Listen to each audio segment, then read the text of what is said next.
ராமநாதபுரம் மாவட்டம் ராமேஸ்வரத்தில் விசைப்படகு மீனவர் சங்கத்தார் 3ஆம் நாளாக வேலைநிறுத்தத்தில் ஈடுபட்டிருக்கிறார்கள்.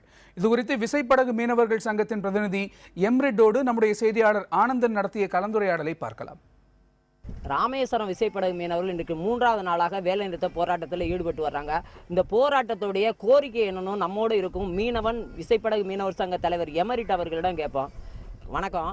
அதாவது இந்த போராட்டத்துடைய கோரிக்கை என்னவா இருக்கு?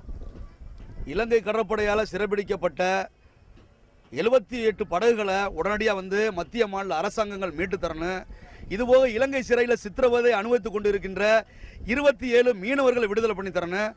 இது போக இலங்கை கடற்படை பிடிக்கப்பட்டு விடுதலை செய்யப்பட்டு இலங்கையிலே மூழ்கிய 18 படகுகளுக்கு இழப்பீடு உடனடியாக வழங்கணும் சொல்லி நாங்கள் 8 மாவட்ட மீனவர்களும் சேர்ந்து காலவரையற்ற போராட்டத்தை நாங்கள் அறிவிச்சு இன்னைக்கு 3வது நாளாக இருந்துகிட்டு இருக்கோம்.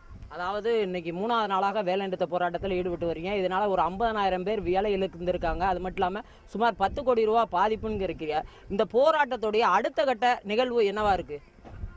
நாங்கள் இந்த போராட்டத்தினுடைய அடுத்த கட்ட நிகழ்வு நாங்கள் இன்றைக்கு சாயங்காலம் புறப்பட்டு சென்னையில் உள்ள இலங்கை துணை தூதரத்தை ஒரு 5000 பேருக்குள்ள மீனவர்கள் நாளைக்கு முற்றுகையிடுறோம்.